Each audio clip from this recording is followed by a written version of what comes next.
All right, Dr. Huntington here, and today I'm going to talk to you about a very important hormone called cortisol. Now, cortisol is best known for being in charge of your fight or flight instinct during a stressful experience or like a perceived threat. So an example would be like if you're on a stroll through a park or in the woods and you look over to your left and there sits a mountain lion or a bear, right, showing off its front teeth and maybe some of its teeth on the side, depending on how much he's upset with you walking so close to him. That'd be one example. Now, maybe you don't walk in the woods. Maybe your life is a little more tame, so maybe your experience looks more like this. You're sitting on your couch and you're anxiously awaiting the arrival of your in-laws for a holiday visit. Your skin feels kind of cool and your heart rate picks up as the doorbell rings. You break out into a light sweat. You're ready to either run, or if you can't get away, you're ready for a tussle. All right, so this fight or flight thing, the cortisol is largely in control of this reaction. And this is why you've heard of cortisol referred to as the stress hormone. Now, when you feel threatened, your hypothalamus, which is in your brain, communicates with your adrenal glands, which are the organs that sit atop your kidneys, to send out a surge of cortisol and also another hormone called adrenaline. Now, during a fight or flight, your heart rate and your blood pressure will increase. And important systems in your body actually shut down. For example, your digestive system, and your immune system lowers, and your reproductive system. Now, this is a natural and healthy response because these important systems have been judged from an evolutionary standpoint to be non-essential during the times of these perceived threat.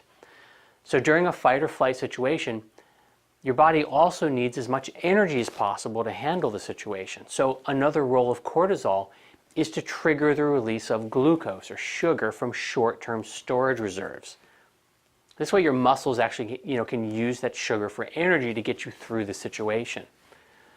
Now, this fight or flight response is meant to help get your body through the stressful experience. Like it starts, right? Then you have to get through the experience and it's over. And when it's a shorter cycle like that, it's a pro-survival response. And it's adapted this way over a very long period of time. So it's aided historically in your survival, and that's why you have it.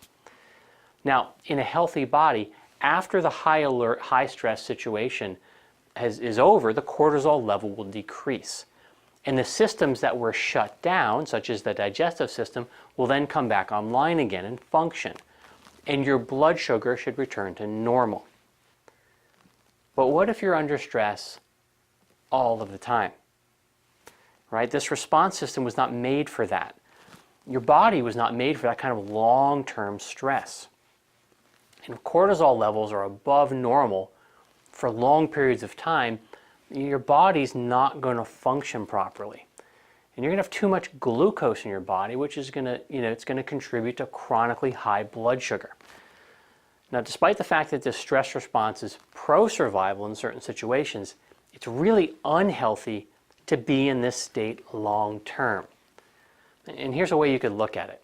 Think of stress as a light switch and cortisol as the light bulb, right? So if you turn the light switch on, the bulb heats up. And if the switch never gets turned off, the bulb will always be hot and never gets a chance to cool down. This is kind of what's going on in your body. The chronic stress causes like a sustained level of high cortisol. So you're constantly pumping out cortisol. And in that state, your body's going to experience things like disrupted sleep and digestive issues, because remember, digestive system getting shut down, right?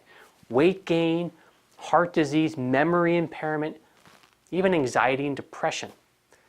So cortisol also directly affects another really important hormone that I talk about a lot, and that's insulin. So let's look at the relationship between these two. If you look here at the board, as cortisol levels rise, right, you get a rise in blood sugar. We talked about that earlier. And then in response, you get a rise in insulin. unfortunately, that rise in insulin is there's a loop, it goes back and it'll end up increasing the cortisol again. So we'll talk about that, in a moment. The primary role of insulin, of course, is to regulate how your body uses and stores glucose and fat. And when you have a consistently high cortisol level, you're going to have an excess of glucose in your body, right? So this raises your blood sugar, and then your body produces the insulin to counterbalance the rise in blood sugar, right? To keep that blood sugar under control. The cortisol also works to make sure that glucose is available for immediate use and not stored in your body. So how does it do that? Well, it actually blocks the effect of insulin. So you have cortisol raising blood sugar, which is causing insulin to be released, but then the cortisol is blocking the effect of the insulin. And you might wonder, that's counterproductive. I mean, why does that even really happen? But you got to realize that cortisol is the hormone for fight or flight. So it's overriding everything else, including the insulin. Because it's being pumped out in a situation where the perception is that you're in immediate danger. So cortisol is dominant, and it overrides your system until the danger is gone.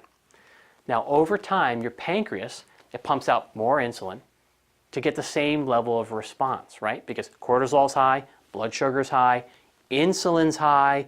What happens is the cells, they stop responding to this increased level of insulin. So you become what's called insulin resistant. You've built up a resistance to the insulin. And because of this, there's not an efficient response, so your pancreas then has to pump out more. This is not good.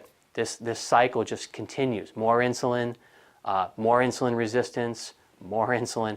So when your cells do not get the energy they need, because remember, insulin, their job is to basically open that cell up and allow the blood sugar to go in, right? It gets the sugar out of the blood, and it allows for your cells to use that sugar as energy.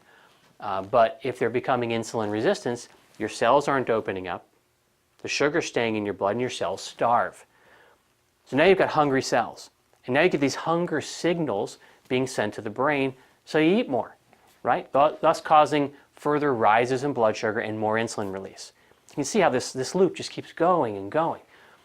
Now remember, any glucose that you do not need, right, that isn't going to go into your cells and get used for energy, is going to get stored, mainly as fat. So this is the link between cortisol and weight gain. Cortisol and increased risk for type 2 diabetes, and cortisol and other health problems. Life stress happens, and there's a healthy response to short-term stress, and that's what we talked about earlier in the video.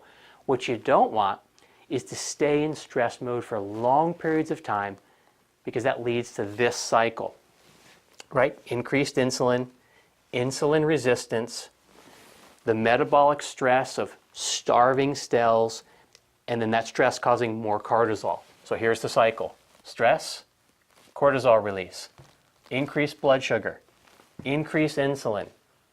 Now, because of the increased insulin resistance, your cells not responding to insulin, your cells starving, therefore stress, right? Starving would be stress, therefore cortisol, and we just get in this cycle. All right, so what you want to do is you want to stay out of that cycle. So here's just a couple of ways that you can combat daily stress, right? One would be your diet. Eat a healthy anti-inflammatory diet, and I do lots of videos on eating a proper diet. Exercise regularly. Exercise is a great way to reduce the stress, reduce the cortisol. Take time for hobbies, things you enjoy doing, whatever they might be, right? Caring for animals, listening to music, building something, whatever it is you enjoy doing and you don't find stressful, right? Take time for those things. And then another one, which often doesn't make a list, but really does help, is volunteering to help other people. Things that you don't have to do. There's very few things that you can do to reduce your own stress that actually just help somebody else. All right, so I'll see you in the next video. And until then, your homework for today is to help at least one person today, one extra person that wouldn't have been part of your normal, daily routine. Help them with something, that's not part of your routine that they maybe don't necessarily expect, even if it only takes you a couple minutes. Okay, I'll see you soon in the next video.